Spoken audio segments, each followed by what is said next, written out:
হাসপাতালে ছিলেন।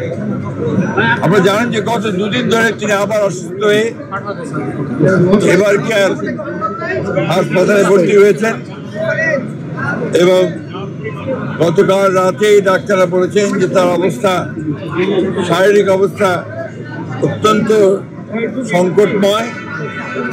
সেই জন্য আমরা আমাদের দলের পক্ষ থেকে এই গণতন্ত্রের নেত্রী, গণতন্ত্রের মাতা দেশনেত্রী বেগম খালেদা জিয়ার রোগ মুক্তির জন্য সারা দেশের জনগণের কাছে 5 জুমা আমরা দোয়া চেয়েছিলাম এবং সারা দেশের মসজিদে সেটাই আজকে আমরা এখানে নয়াপল্টনের মসজিদে নামাজ আদায় করে আমরা সবাই দেশনেত্রী বেগম খালেদা জিয়ার রোগ মুক্তির জন্য পরম করুণাময় আল্লাহ তাআলার কাছে দোয়া চেয়েছি।